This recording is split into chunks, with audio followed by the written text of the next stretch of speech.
Summit. I would like to welcome my valuable friend, Mr. President Trump, who has participated here today with us and added strength to the summit that we are convening for. Ve bu ziyaretin ne kadar önemli olduğunu özellikle ifade etmek istiyorum. And I would like to express how important this summit is that we are here gathering for. NATO Liderler Zirvesi'nin bugün Ankara'da yapılıyor olması ve tüm liderlerin şu anda ülkemizde bir araya gelmesi, yarın değerli dostum Sayın Trump'la birlikte olması bizlere ayrı bir güç katacaktır. The fact that we are convening here today for the NATO Ankara Summit and that all the leaders are arriving and have arrived, and we will be executing the NATO Summit tomorrow with the presence of President Trump, which will be adding might and strength to our summit. Kendilerine tekrar hoş geldiniz diyorum. Once again, I would like to say welcome, Mr. President. Well, I want to thank you very much. As everybody knows, Sizlere çok teşekkür etmek istiyorum. Herkesin de bildiği gibi gerçekten bu da çok fazla haber yapıldı. Bizler çok iyi dostuz. Sayın Cumhurbaşkanı çok iyi bir iş yaptı. Havaalanına geldim. Havaalanı gerçekten çok güzel bir havaalanı. Hatta benim ismimle hazırlanan da bir bina vardı ve binadan çok memnun kaldım. Havaalanı gerçekten çok güzel. Buraya gelen yollar tamamen yepyeni, çok güzel yollar. Çok iyi bir lidersiniz. Çok tüm dünyada saygı gören bir lidersiniz. Ve gerçekten de en başından bu yana çok iyi bir kimyamız vardı. Çok özel bir ilişkimiz oldu. Türkiye, Cumhurbaşkanı'nın liderliği altında çok güçlü bir ülke oldu. Askeri olarak insanlar bunu biliyor. Aslında insanlar ne kadar güçlü olduğunu bilmiyorlar. Bizim çok fazla ekipmanları var, çok iyi askerleri var ve gerçekten mutlaka dikkate alınması gereken bir ülke. Bunun da en güzel kısmı şu ki aramızdaki iyi ilişki sayesinde şimdiye kadar her şey çok iyi gitti. Sadece şunu söylemek istiyorum. Sayın Cumhurbaşkanı'na çok büyük saygım var ve bence bu her iki ülkenin de faydasına olacak. Bugün ticaretten bahsediyor olacağız. Diğer birçok şey konuşuyor olacağız. Yine silahlı kuvvetlerle ilgili olarak da birçok farklı konuyu konuşacağız. Muhtemelen İran konusunu konuşacağız. Aslında orada askeri tamamen yok ettik.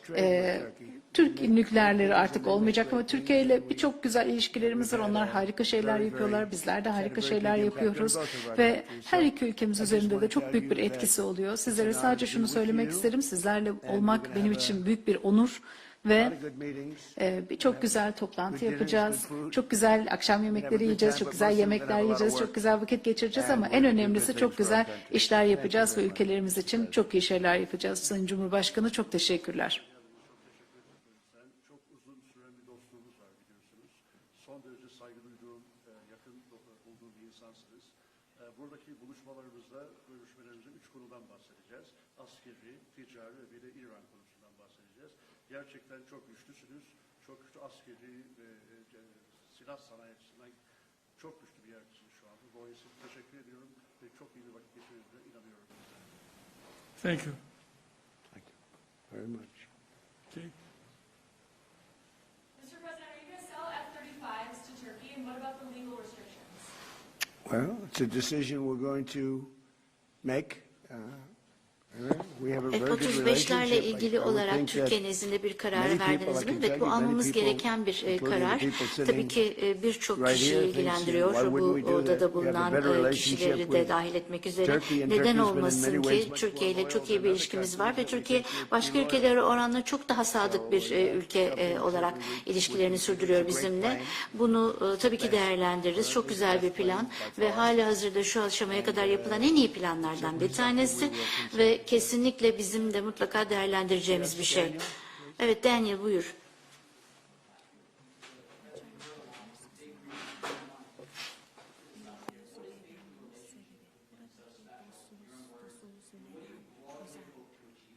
You never know why a relationship Evet, neden bir ilişkinin özel olduğunu hiçbir zaman aslında tam olarak bilemezsiniz. get along with.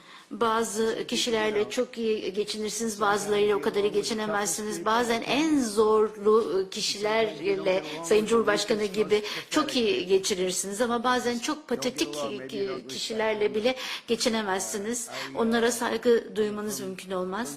Ben ilk tanıştığımız günden bu yana çok iyi anlaştığımızı düşünüyorum. Bir Rahip Bronson olayı vardı biliyorsunuz. Çok büyük bir vakaydı ve çok da travmatik bir olaydı. Çok uzun dönemli bir hapis cezasına çarptırılmıştı. Ben masum olduğuna inandım. Ben bazı temaslar kurulduğu bir noktaya ulaşamadı. Ben aradığımda Sayın Cumhurbaşkanı onu hemen serbest bıraktı ve evangelik toplumunun hiçbir zaman unutmayacağı bir şey. Rahip Bronson ve gerçekten çok da sevilen bir kişiydi. Her zaman ilişkilerimiz çok iyi devam etti. Baştan itibaren, ilk andan itibaren, daha önce de belirttiğim gibi bu bir kimya meselesi ve ikimiz arasında iyi bir kimya var. İyi bir kimya olmayan liderler de var ama onlarla da ilişkilerimizi bir şekilde sürdürüyoruz.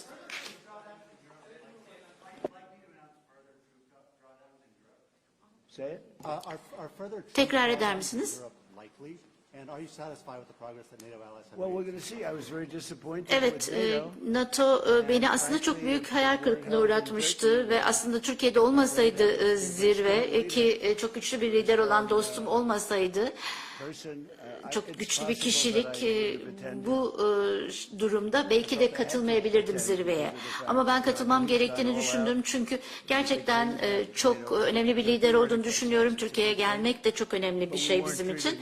Ama tabii ki daha önce bize iyi davranılmadı. Çünkü İran'da bir operasyon gerçekleştirdik. Kimsenin desteğine de ihtiyacımız yoktu. Hatta istemedim bile ama istemeden bile tabii ki orada olmadıklarını ifade ettiler. NATO'ya trilyonlarca dolar katkıda bulunduk. Neden?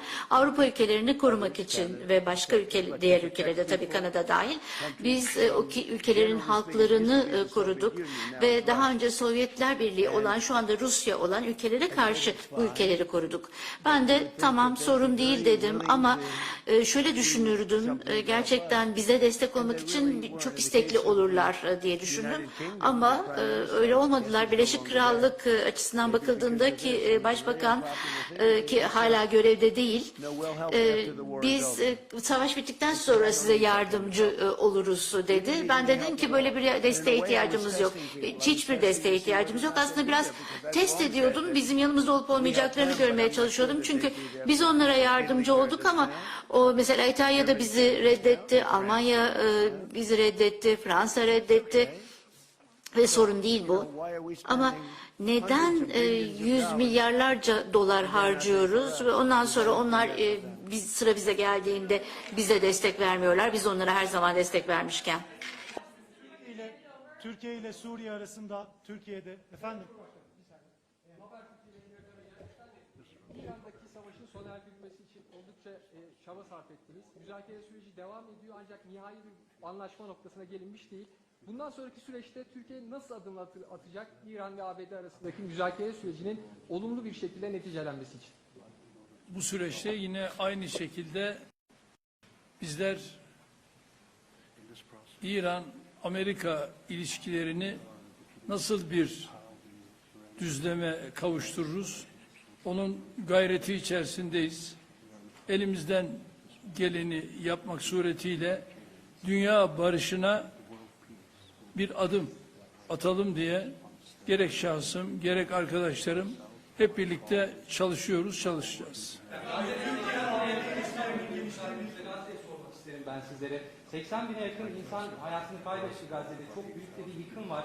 Ateşkes sağlandı ama yer yer ihlaller devam ediyor. Ateşkes ihlallerinin önlenmesi için, insani yardımların Gazze'ye girebilmesi için, ayrıca Gazze'nin yeniden inşa edilebilmesi için önümüzdeki süreçte ortak atabileceğiniz adımları değerlendirecek misiniz muhatabınızla? Müsaade buyururlarsa kendisinin de bu konudaki fikirlerini almak isteriz. Teşekkür ederiz efendim. Özellikle Gazze konusunda tabii değerli dostumla bunları da konuşarak özellikle bu bölgedeki barışı sağlama için bu liderler zirvesini çok önemsiyoruz ve bu liderler zirvesinden aynı şekilde bir kararın çıkmasını da hayra yorumluyoruz ve bunun olabileceğine de ben ihtimal veriyorum. Efendim, Türkiye-ABD ilişkilerinin geliştiği bir dönemi gözlemliyoruz. 2025 yılında geçen yıl Amerika Birleşik Devletleri'ne yaptığınız ziyarette önemli ticari anlaşmalar da imzalandı. Suriye konusunda Türkiye'nin önemli bir aktör olduğunu söylemişti Sayın ABD Başkanı. Şimdi yeni dönemde gelmeden önce de Sayın Trump bir sürprizle geliyorum ifadesini kullandı. F-35'i, Kaan savaş uçaklarının motorlarını konuştuk. Acaba gündeme gelebilir mi şeklinde. Siz bu sürprizin ne olduğunu sonra istediğini alabilecek mi? Teşekkür ederim. Tabii F-35 konusu biliyorsunuz bizim için yeni bir konu değil ve bunu bizler Amerika ile daha önce de görüştük ve biz 5 uçağı da sözünü aldık ve Sayın Trump'ın bu konuda bize ayrıca sözü var ve şimdi de bu liderler zirvesinde yapacağımız görüşmelerde F-35 ile ilgili kendilerinden bu daha önce aldığımız sözün ben geleceğe yönelik olumlu şekilde test ettiğimizi biliyorum ve bu konuda da Sayın Trump her zaman sözünün arkasındadır. Burada yine inşallah F-35 konusunda bu liderler zirvesinden hayırlı bir karar çıkacağına inanıyorum.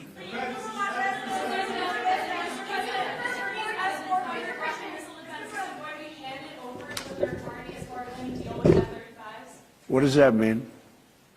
Ne demek istediniz? Third party? What is the Üçüncü third? taraf. With Üçüncü respect to taraf what? neyle ilgili üçüncü taraf? I have no concerns at all about Benim anything. I mean, hiçbir he's konuda hiçbir endişem yok. a leader of Çünkü a country that he's made a kendisi much bir better ülkenin bir country, lideri much ki more çok daha powerful iyi bir country, ülke you know. haline getirdi, You çok see daha it, güçlü and bir it's ülke beautiful. haline You get getirdi. off the road, Görüyorsunuz you do zaten a çok güzel just yollara amazing bakıyorsunuz, thing. harika Now, I have işler no yapılmış. concerns about Benim anything having to do with hiçbir that şeyle ilgili relationship. Türkiye konusunda bir I would say endişem the yok. relationship İlişkilerimizle with ilgili Turkey olarak right now Türkiye is ile better ilişkilerimiz probably şu than it's anda ever been. It was good in belki my şimdiye first kadar 4 years, olduğundan but, çok daha iyi. I think İlk now 4 it's yılımda da probably better iyiydi than ama that, şu if that's anda possible. o zamandan daha da iyi olması bile mümkün diyebilirim. U.S. military and Turkish military constitute a really strong and large military base for NATO. Are we expecting further defense cooperation out of this bilateral meeting, out of this NATO summit here in Ankara? Well, we're going to find out when I go there. Oraya gittiğimde göreceğiz. Oraya gittiğimde göreceğiz. Toplantılar yapacağız ve liderlerin çoğuyla çok dostane ilişkilerim var. Bazıları yeni, onları tanımıyorum ama bu işi bir süredir yapıyorum, uzun zamandır. Özellikle de 4 yılı da sayacak olursanız, oradaki hileli seçimleri de sayacak olursanız, ki siyaseti eminim takip ediyorsunuzdur. 4 yılımı bu şekilde harcadım ve harika, muhtemelen en iyi şimdiye kadar bir Amerikan başkanının sahip olduğu en iyi dönemi yaşadık. Ekonomiye bakacak olursanız şimdiye kadarki en iyi ekonomimiz oldu. 19.2 trilyon dolar aslında tam olarak ifade edecek olursak ABD'ye yatırım yapıldı. Bu şimdiye kadarki yapılan yatırımdan 7-8 kat daha fazla. Sadece ABD'de aslında en iyi rakam değil, dünyadaki en iyi rakam ki bu çok güzel. Buraya gelirken de atları gördüm, çok güzel at binicilerini gördüm, çok güzel askerleri gördüm ve Toyota Meksika'dan da artık çıkıyor, Amerika'ya taşınıyor ve en büyük şimdiye kadarki araç ve kamyon üretim tesisini üretecek. Bu gerçekten harika bir gelişme.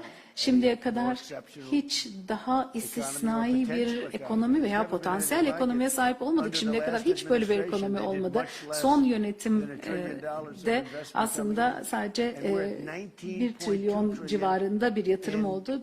bizde 19,2 trilyon ilk aslında 12 ayda elde edildi. Yani 1,5 yıl içerisinde, şimdi bu rakam çok daha kayda değer nitelikte yüksek ama 19,2 trilyon 12 aylık bir dönemde alındı. Kimse şimdiye kadar böyle bir şey görmedi. Dolayısıyla açık arayla en iyi ekonomiyiz.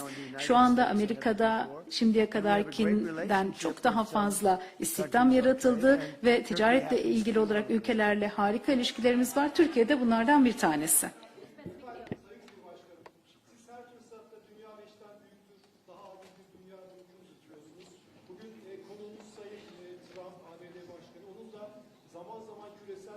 Mevcut durumuna ilişkin eleştirilerini biliyoruz. NATO'nun iki en büyük askeri gücü olarak bu noktada, bu eleştiriler doğrultusunda ortak bir adım, ortak bir girişimde bulunması önümüzdeki süreçte söz konusu olabilir mi?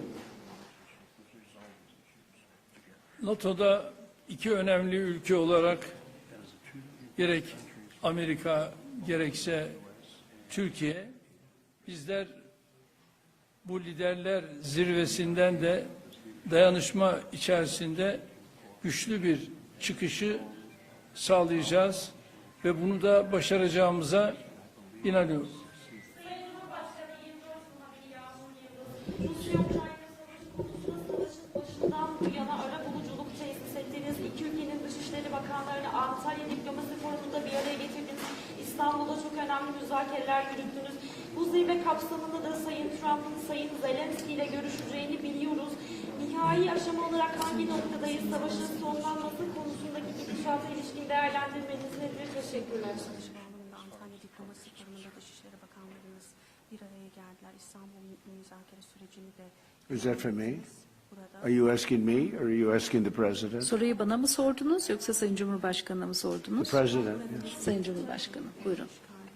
Biz Rusya-Ukrayna arasındaki bu gelişmeleri de yine değerli dostumla burada paylaşacağız, görüşeceğiz ve ona göre de adımlarımızı atacağız. Televizyon kanalından Hatice Kübra Bal, benim sorum da aslında az önce biraz yanıtladınız ama Türkiye'nin 5. nesil uçağı Kaan motorları için F-110 motorlarından söz edeceğiz. Aynı zamanda kassa yaptırımları ve bu bağlamda da F-35 alımı ile ilgili aslında bu görüşmeden bir somut sonuç bekleyebilir miyiz? Onu merak ediyoruz. Ben bunu daha önce değerli dostumla görüştüm ve Kaan'la ilgili onun motorları noktasında bu liderler zirvesinde bu görüşmeyi değerli dostumla tekrar bir araya geldik. Onu görüşeceğiz ve inanıyorum ki bununla ilgili bize verdiği müjdeyi burada da tekrar edecektir ve bu müjdeyle de herhalde liderler zirvesinde kendisine teşekkür edeceğiz. You know, I might add that şöyle ekleyebilirim. Turkey bought planes. It's the Türkiye best uçak satın aldı plane. ve gerçekten But they en iyi bought planes uçak. from the United Ama States. Amerika Birleşik Devletleri'nden And uçak satın when you buy a aldılar plane from ve the bir United uçak satın States, aldığınızda Amerika Birleşik there's Devletleri'nden engine bir rehab and other motoru things are done to engines. yenileme gibi Various veya things motorla that ilgili happen, yapılan including çeşitli just çalışmalar var. think Sadece we have an bakımında bile obligation to dahil olmak maintain üzere. the Bence engines and help them maintain motorların engines. bakımını sağlama, When you buy a motorların plane from bakımının us, devam what we're gonna say, ettirilmesi you konusunda buy the yükümlülüklerimiz plane var. Yani bir uçak if the satın engine needs aldığınızda work or if the eğer engine motorla ilgili bir çalışma has to yapılması be gerekiyorsa veya rehabilitated motorun or even yeniden upgraded düzenlenmesi somewhat, veya bazen güncellenmesi, I think we have an yükseltilmesi obligation to do that. gerekiyorsa What do you bunu da say? I'm yapma not gonna konusunda do bir that. yükümlülüğümüz var. Ne yapacaksınız? I Yapmıyorum mu know, diyeceksiniz? a lot of people Yani ben birçok kişinin don't agree, although I think with bu time konuda they're starting katılmadığını to. biliyorum ama Turkey has been a great hatta ally for us. Türkiye bizim için Turkey's gerçekten been- çok harika bir müttefik Turkey has gone on oldu. the side. They know Türkiye Iran very well. İran'ı çok iyi And they tanıyor. know the problems with Iran. Sorunları, And İran'daki they've been sorunları very da çok iyi instrumental biliyorlar along with ama gerçekten couple of other countries diğer helping. birkaç tane They could ülkeyle have birlikte de gotten into yardımcı the olma fight. konusunda çok And yardımcı some oldular. people Mücadeleye de saying katılabilirlerdi. about their Bazı relationship insanlar with Israel. They İsrail ile could have gotten ilişkilerinden into the fight. bahsediyorlar. Mücadeleye They're onlar da very katılabilirlerdi. powerful Gerçekten military çok nation. güçlü bir They ülke, didn't do that. askeri Maybe anlamda they güçlü didn't bir do that ülke ama because bunu of me. yapmadılar. Belki bunu They benim could have gotten yüzümden into the yapmadılar. fight Ama on the other side. diğer taraftan, yan They are taraftan a da aslında nation that's been mücadeleye very, very katılabilirlerdi. good Türkiye ülke olarak çok iyi bir ülke oldu ve ben sadece başkan olarak kendi bakış açımdan bunu söyleyebilirim. Olağan dışı bir ülke oldular birçok açıdan ilişkilerimizle ilgili olarak. Bunun içerisinde İran'la savaşın sona erdirilmesi aslında sadece savaş da değil, askeri harekat anlamında öyle de diyebiliriz. Aslında nükleersizleştirilmesi diyebiliriz İran'la ilgili. Çünkü eminim ki Cumhurbaşkanı da orada nükleer silahların olmasını istemezdir. Aslında tamamen eminim diyebilirim bu konuda. Dolayısıyla bizden bir ürün satın alındığında ister uçak olsun ister başka bir şey olsun bakım zamanı geldiğinde bence yardımcı olma konusunda bir yükümlülüğümüz var. Ne yapacağız? Ürünü kullanmanıza izin vermeyeceğiz mi diyeceğiz satın almak için bu kadar para harcamışken. Dolayısıyla samimi olmak gerekirse Amerika Birleşik Devletleri'ne diğer birçok daha geleneksel ülkeye kıyasla daha yardımcı olan bir ülkeden bahsediyoruz.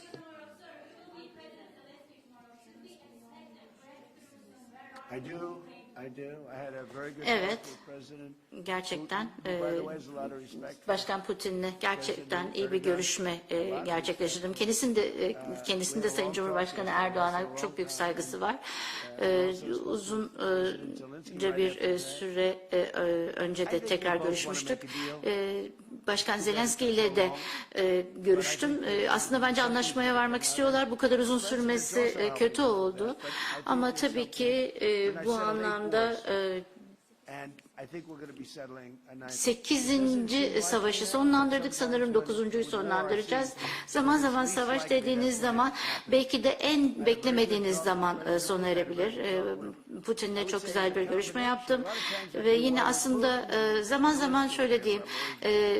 Sıklıkla Putin'le iyi anlaşıyorum ya da Zelenski ile anlaşamıyorum. Ya da bunun tam tersi oluyor. Ama her ikisi de şu anda aslında bir anlaşmaya varmak istiyorlar. Benim hayatta yaptığım tek şey zaten böyle anlaşmalara varmak ve bu anlamda sanırım yakın bir zamanda kısa bir süre içerisinde bunu sonlandıracağız. Geçtiğimiz ay 35 bin birçoğu asker olmak üzere hayatını kaybetti. Ondan önceki ay 44 bindi. Ondan önce 27 bindi. Yine tabii ki ondan önce 29 bindi.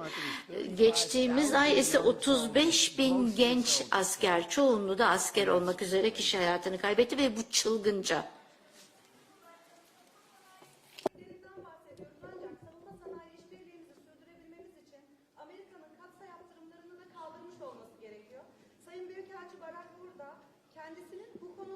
Aslında mesajları da oldu geçtiğimiz aylarda. Sayın Başkan'ın da bu konuda olumlu düşündüğünü biliyoruz. Hem ticaret hacmi hedefine ulaşmak hem de NATO zirvesinde burada Sayın Trump gelmeden önce de açıkladılar.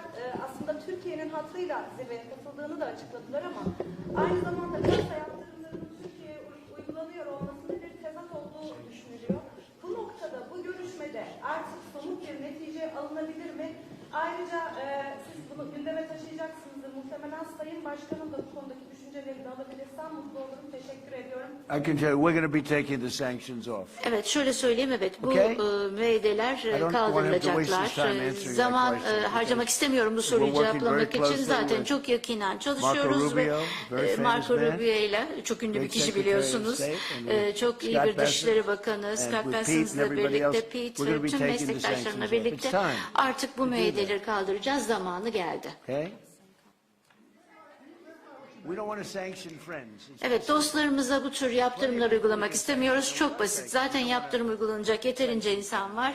Dostlarımıza yaptırım uygulamak istemiyoruz ve Cumhurbaşkanı için bunu ifade edebilirim. Suriye'nin yeni lideriyle de gerçekten iyi bir ilişkimiz var. 1,5 yılda gerçekten bütün ülkeyi topladı ve çok iyi bir iş çıkardı. Onlarla da çok iyi bir iş çıkardı. Bazı kişiler ama biraz sert dediler. Evet, Sayın Cumhurbaşkanı ile birlikte gerçekten orada da çok çalıştık ve çok iyi bir iş çıkardı. Her şeyi bir araya getirdi ki kolay değildi işi.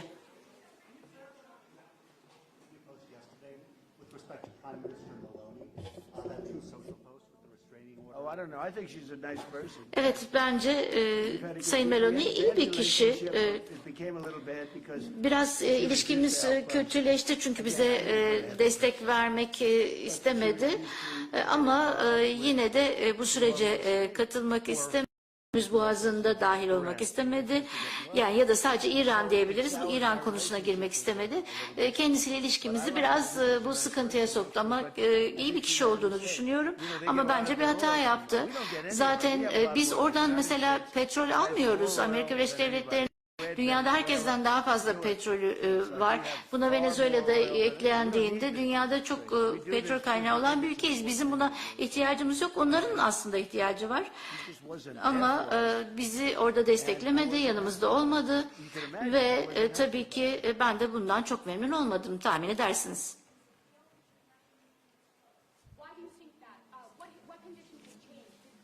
About with what? Never changed.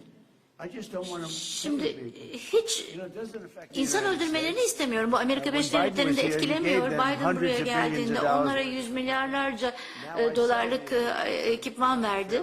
Ben şimdi bunları satıyorum, hibe etmiyorum bu tür mühimmat veya silahlı araçlara. Avrupa Birliği tabii ki bize bununla ilgili ödemeler yapıyor ama ben hayat kurtarmak istiyorum. 25, 35, 30 bir kere ayda 41 bine ulaştı. 41 bin hayat kaybedildi ve Ukrayna'da anneleri var, Rusya'da anneleri babaları var. Bu askerlere el sallayarak gönderiyorlar. Bir hafta sonra hayatlarını kaybediyor. Bu tamamen çılgınca ve bunu söylemek istiyorum. Bu bizi etkileyen bir şey değil. Gerçekten uzaktayız. Avrupa'yı etkileyen bir durum. Ama tabii ki biz orada Avrupa'ya destek vermek için bulunuyoruz ama burada tabii ki bir nosyon geliştirmek lazım. Bir okyanus var bizim aramızda ama burada olup biteni izleyemem. Bu savaş meydanlarının fotoğraflarını gördüm. Bu aslında tamamen dronların, bu tür teknolojinin savaşı. Biz de zaten en sofistike dronları üreten ülkeyiz. Ama insanlar bunun ne kadar şiddet içerebileceğini tahmin bile etmiyorlar. Bana bir fotoğraf gönderdiler. Bana göndermeyin artık bu fotoğrafları dedim. Pete göndermişti. Ve dedim ki kendisine hiçbir şekilde bakmak yardımcı olmuyor. Hiç böyle bir şey görmedim. Tamamen yıkım ve kıyım. Ve bu kıyımın durması gerekiyor.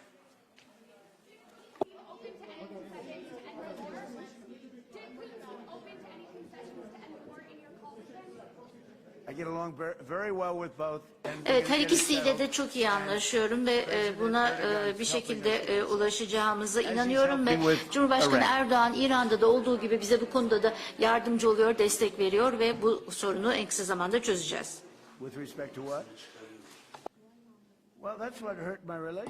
Evet, aslında benim ilişkimi, NATO ile ilişkimi etkileyen buydu. Çünkü Grönland hiçbir şekilde Danimarka'ya yardımcı olmuyor.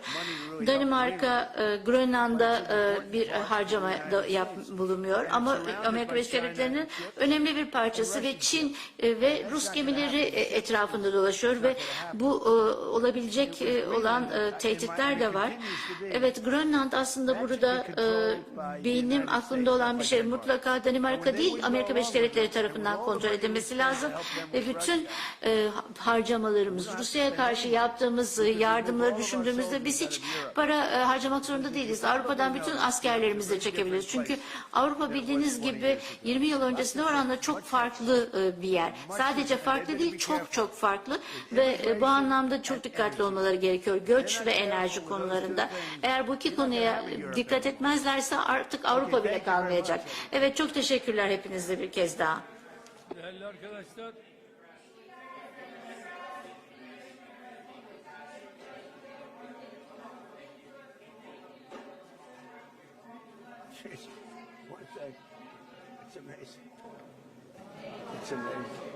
Harika gerçekten. İnanılmaz bir şey yani.